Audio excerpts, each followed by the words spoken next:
Welcome to Mondays with Maria Gould. Today is episode 11 on March 17th, 2025. Happy St. Paddy's Day. And this is my partner's birthday, so I want to send a special shout out to my husband, Dale Hussey. Happy birthday, honey. I love you. Today's topic is my spiritual perspective about this time in history. So I wanted to talk about, if you are getting my emails, and you can sign up for my newsletters through my website at mariagould.com. At the very top, you can just sign up for my newsletters. And I spoke about in the first article just the yugs. And if you aren't sure about the great cycles of time, let me explain this concept first before I go into my perspective about this time in history.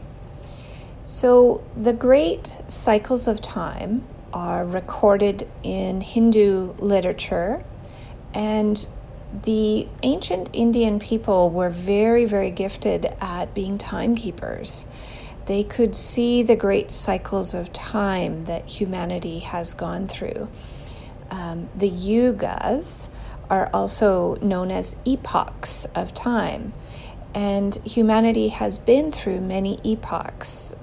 Even other traditions, such as our Hopi First Nations in the U.S., have talked and prophesized about this time, the coming of the fifth world. And that is the time in history that we are living in.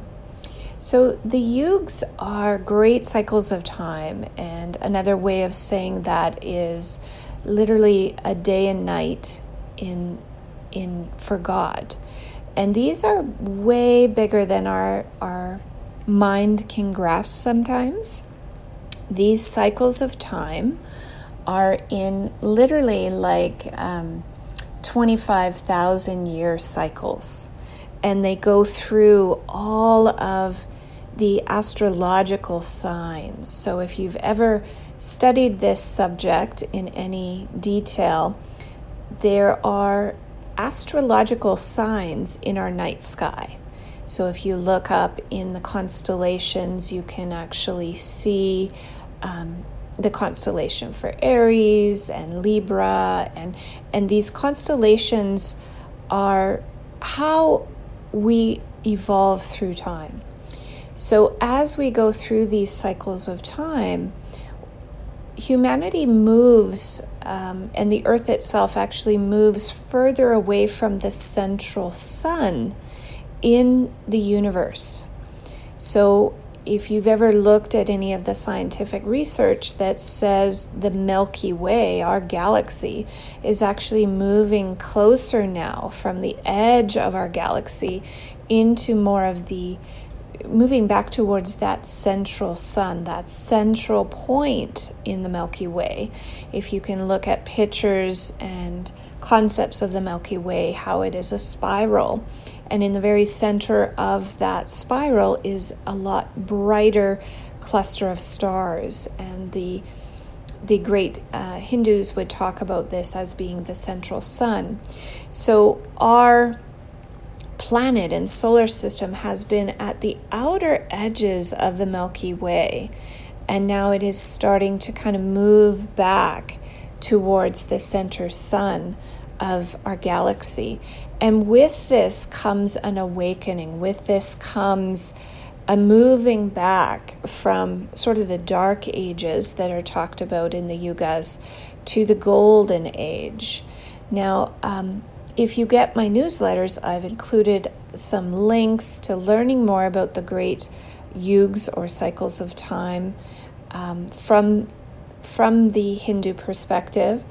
And again, you can sign up for that through my website. But if you could imagine, we are just coming out of the bottom of one of these great cycles. And it is split in basically 12,000 years. So for 12,000 years, humanity and consciousness, because our universe has moved away from the central sun at that time, for 12,000 years, we actually kind of go to sleep. We go into unconsciousness. We forget who we really are as part of creation, part of the earth, part of all that is. And we have just moved in the last 100 years or more out of the Kali Yuga. The Kali Yuga is the very bottom of this cycle. It is literally thought of as the darkest time in consciousness. So humans at this point in time don't live very long. They have a tendency to have very materialistic points of views, very based in fear and the lower consciousness of jealousy and ego, materialism. So if you look out into our world, you can see how really materialism has governed our human race for quite a while. But there's this renaissance of energy as we're moving out of the Kali Yuga and starting to come into the next stage, which is called the Bronze Age, and Silver Age, and then the Golden Age at the very top. This ascending energy of moving from the very bottom of the cycle. So think of that cycle of time as you get 12,000 years of moving into darkness, and at the bottom in the Kali Yuga, which we've moved through, is now we're moving into the ascending energy, the awakening energy. So our lifespans will begin and have, if we look back through history, we were kind of in the middle of Kali Yuga in the 1700s. And if you look back in history at our basically our lifespans were not very long, right? We maybe lived into our 30s. There was a lot of disease and pestilence, wars, famine, natural disasters. So our lifespan was not very long. As we come into the ascending energy of the Golden Age, it is written in ancient Hindu texts, like the Vedas, where they spoke about the different ages and what that looked like. People in that time lived thousands of years. Even if you look at our Bible as a historical document, it is recorded in there that people were living 300 to 600 years. So even 2,000 years ago, with the proper lifestyle and devotion to spiritual principles, people could expand their life force energy. They could expand their lifespan. So now that you have a really basic understanding of the yugas, let's start to get into what is happening in our world. Why is there such a schism in the consciousness, a shaking almost going on with humanity?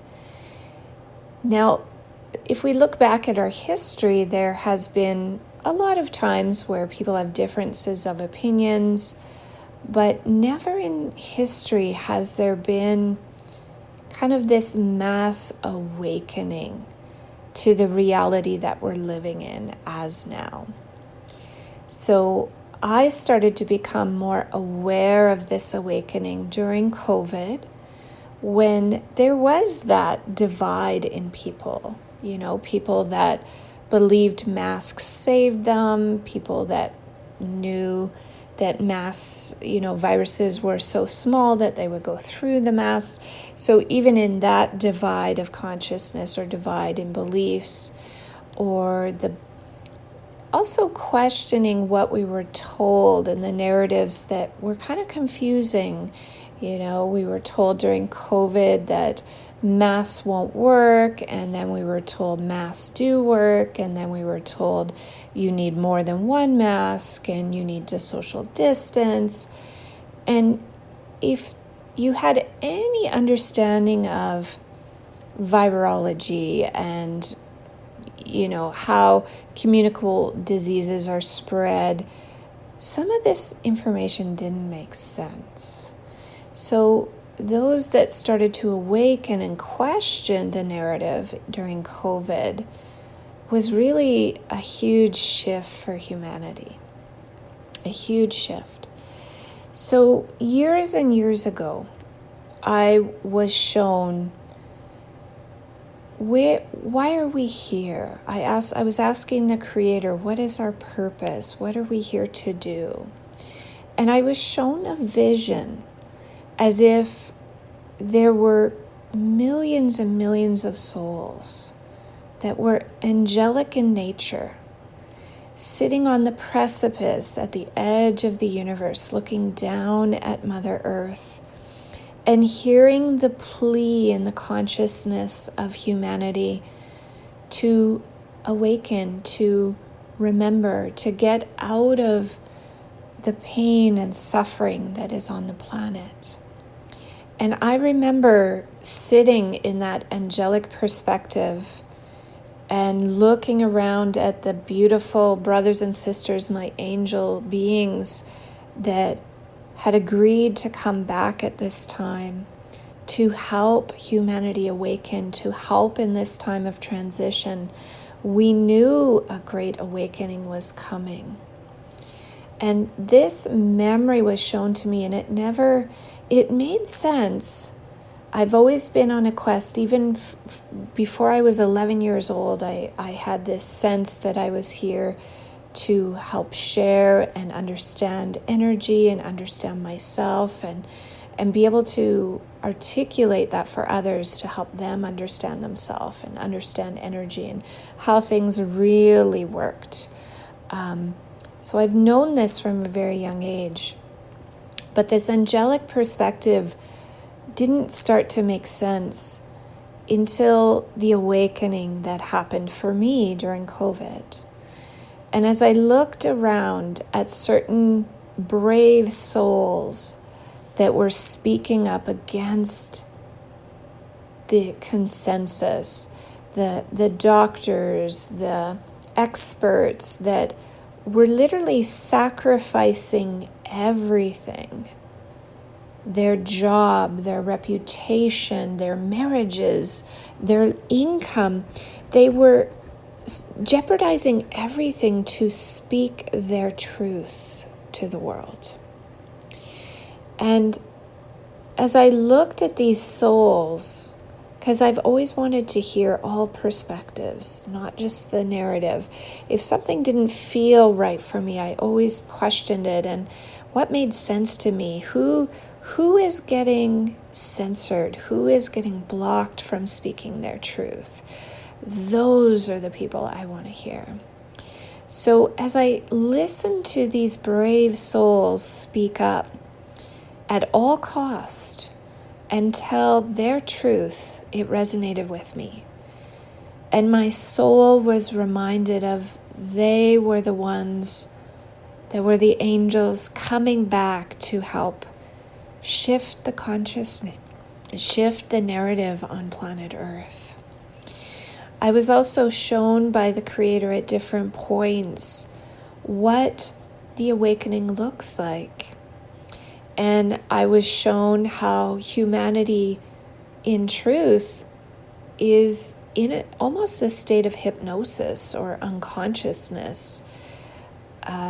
Creator is funny sometimes and showed me a picture of people just walking around sort of in a trance or like a zombie-like mindless state.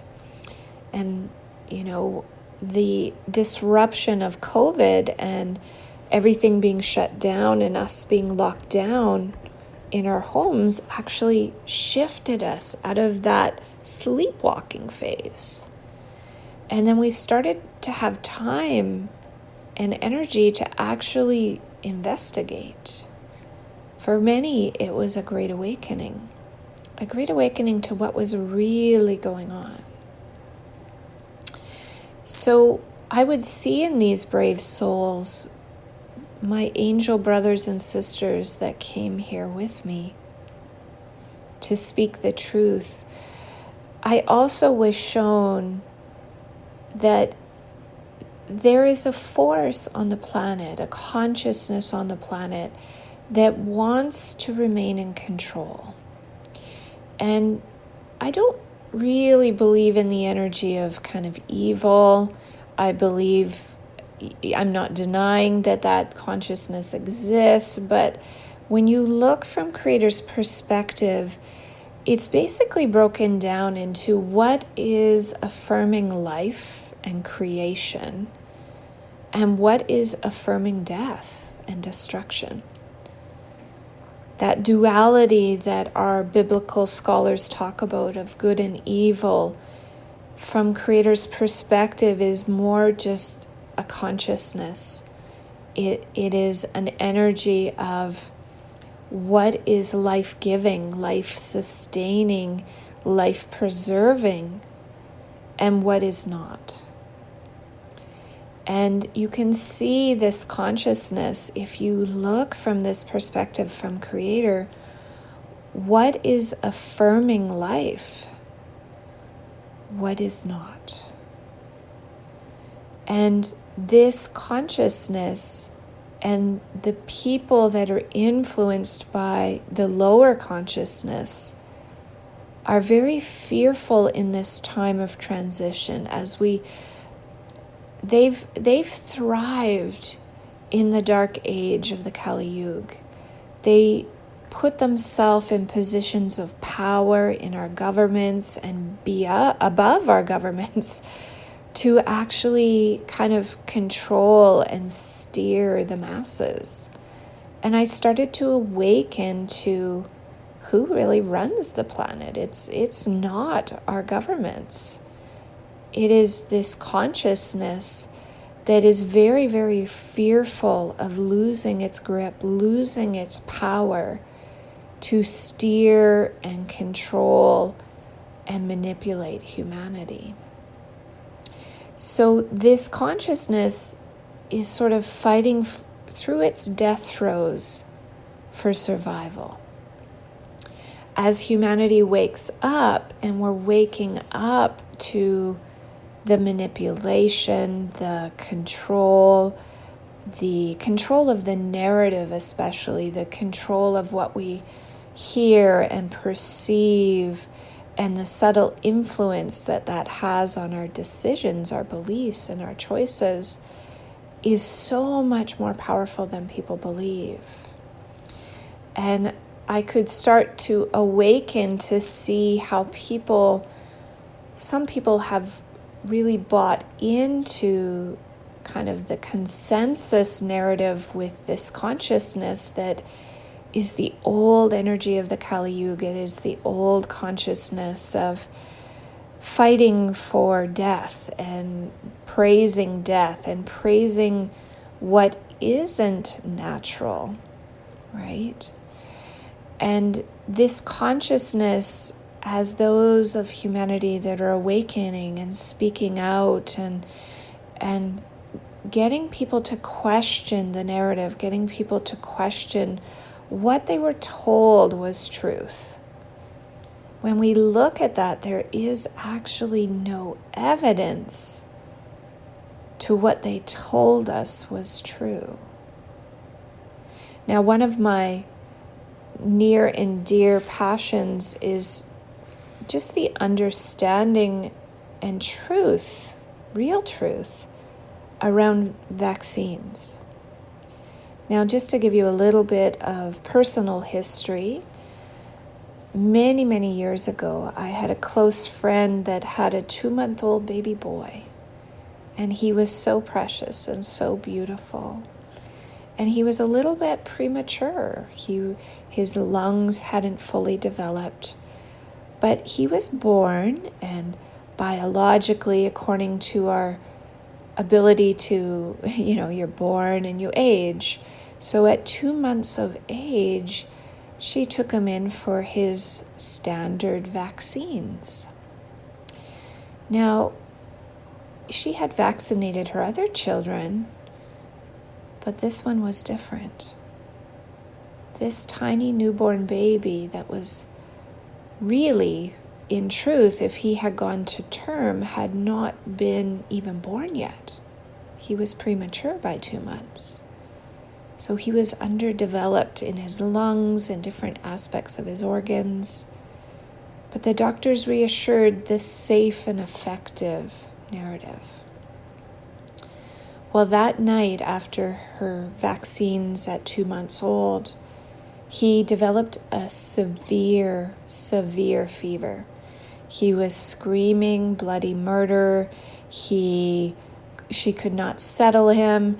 She could tell as a mother that he was in excruciating pain. And he died in her arms just hours after his vaccination. There was no other explanation. In the prior 2 months, he was developing beautifully. He was healthy, he was strong. Even though he was premature, he was developing right on schedule. So what else could explain his sudden infant death? So this woke me up before we had our own child to understand that vaccines may not be safe for all people, and to understand the risks that are associated with any medical intervention. Every medication that you take has side effects. Every medication. If you get antibiotics from the doctor, you get a list, almost your arm's length, of different side effects that can happen. And a lot of times if you read that, it actually says death at the bottom of it. Now, this is not liability. This is not the manufacturers covering their tail and telling you any possible awful outcome from their drug. No, usually these incidences that they have to report on the side effect list have actually happened in the trials. So every medical intervention has risks. But why were we sold a narrative that there are no risks with vaccines? We are told the narrative that vaccines are safe and effective, that if there's a reaction, it's a 1 in a million chance.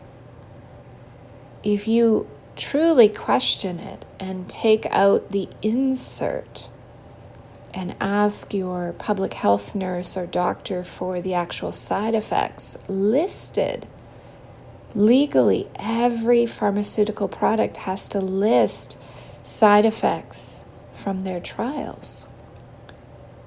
Many of them are encephalitis, swelling of the brain, fever, death.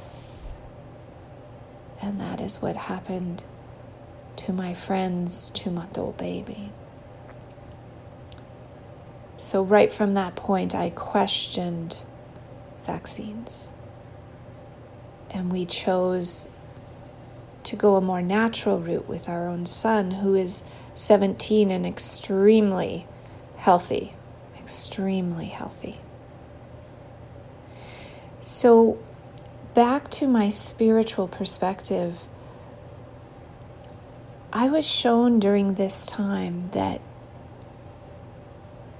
the angelic energy that is here is to help humanity break free from the controllers that have kind of taken control during our slumber. In the dark ages of the Kali Yuga, we kind of go to sleep. We kind of go into that zombie-like state. And we're very easily influenced. If you understand the controllers, you understand that they understand the psyche and the subconscious and how to hack the subconscious in the masses to actually influence them and their decision-making processes. Now, this is a fascinating science, and I do write some articles about that again, so if you'd like to join my email list, I talk about how we are being influenced all the time. If you take a look at YouTube and look up the video, I believe it's called Influencing the Influencers. And it's a great little video about some young video bloggers that feel that they can influence their audience with products to buy, and they promote different things. That's how they get paid. And they believe that they couldn't be influenced, they couldn't be manipulated. And a mind control expert actually took them through a little test, and he influenced them through their subconscious to get them to choose a certain object out of a box of 50 things to do a video about. It's quite fascinating. I hope you do look it up. In other newsletters, I shared that link for that video. And at the end, these influencers, these three, were blown away that they could be hacked. That their choices, they thought they were choosing freely the object that they did a promotional video for, but they were influenced and they all chose the same thing. So we are literally being hijacked through our subconscious and subliminal messaging all of the time. And really, to free yourself from this control that this consciousness has on humanity at this time, you need to awaken to their tactics. You need to understand what their tactics are. So I do hope you choose to follow me. I do articles around this. So back to the spiritual perspective. At this time in history, we are moving from that darkness into the ascending energy of the Golden Age. We are awakening and remembering. Now, at the top of the Golden Age, people of this time knew their divine connection with all things. They knew that they were part of all that is. They lived thousands of years. They had abundant health. They lived in peace and harmony, not only with nature, but with each other on the planet. And sometimes when we look out at the world and the war in the Ukraine and everything that's happening around the globe, it's hard to imagine that we could actually, as humans, get along and live in peace. But this is our chance to awaken and start to hold the energy of the Golden Age within ourselves now, to start to awaken ourselves to remember who we really are and our connection with our divine source and our connection with all that is. Now, I truly believe, and why I teach and practice theta healing, is that this is a beautifully put together construct to help you remember who you are and what you're capable of. Now, the founder of theta healing has spoken about the potential of humanity that she was shown. And she spoke about how she saw humans, again, living very long lives, being very spiritual, being very conscious of their connection with all life, their connection with the earth and animals and other people, and living in harmony, but also having extreme spiritual gifts. She saw them doing things that our sages and masters like Jesus were doing. Jesus was known to have his aura felt miles before he actually came even close to that community. He was known to heal people just by being in his presence. what if that is our potential and more? Even Jesus spoke in the Bible of, and ye shall do more than I do. Forgive me, I'm not positive of the exact quote, but I'm sure you remember the quote he referred to. So I'm co-teaching a class coming up at the end of March, beginning of April. And for those of you that have the qualifications of classes for DNA 3, it is a 5-day class where we blow your mind about your human potential. So DNA 3 is literally just to talk about the potential of humanity. DNA 3 shows you that you have the memories of many lifetimes of your ancestors in 3 eternal molecules that are in your body. And we show you with breathing and meditation how to align these molecules to start you remembering your soul and its gifts. And in that, with that molecule alignment, we also show you very cool things like how to do intuitive work around the globe, how to change and alter the weather, how to move storms and tornadoes out of certain areas. Now, if you remember back during the Japanese nuclear explosion, I forget which year that was in, but where Japan had a nuclear explosion in one of their nuclear plants, and the radiation, this was all over the news, very big, and everyone was worried about the people of Japan. Everyone was worried about the health and vitality, the animals, the ocean, the planet. I remember a lot of people that were watching the news at that time. They were told that iodine can help protect your thyroid. So there were people out getting iodine. And many theta healers with the DNA 3 class started to shift and watch healings around the radiation and sending that radiation to Creator's light.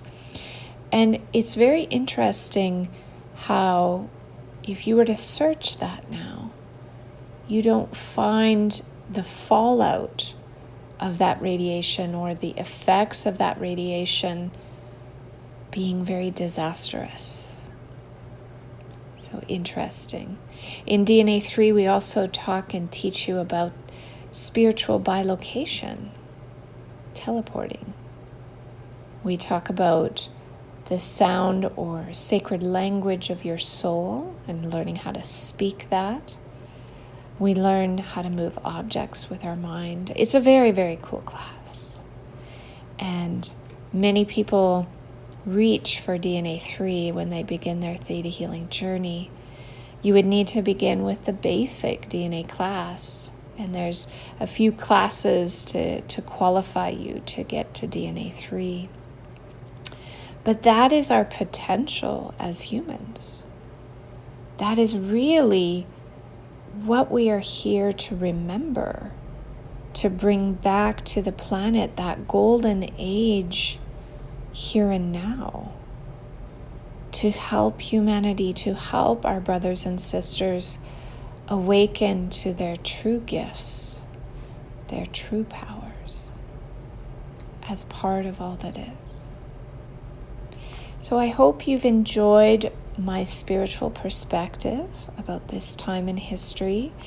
It will be quite tumultuous for a while, because going from dark to light, from the darkness of being furthest away from that central sun to starting to move back in the galaxy, our solar system is moving back towards that central sun, so that light that is coming into our consciousness, those frequencies coming into our consciousness, awaken us.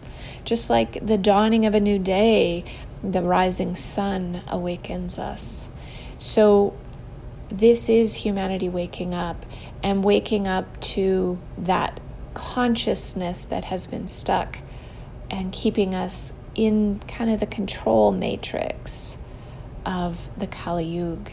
And it's harder and harder for them to keep us in that control. The more that we share, the more that we understand how our subconscious works and how we can be influenced and how to avoid that, how to recognize that, is really our way out and into the light.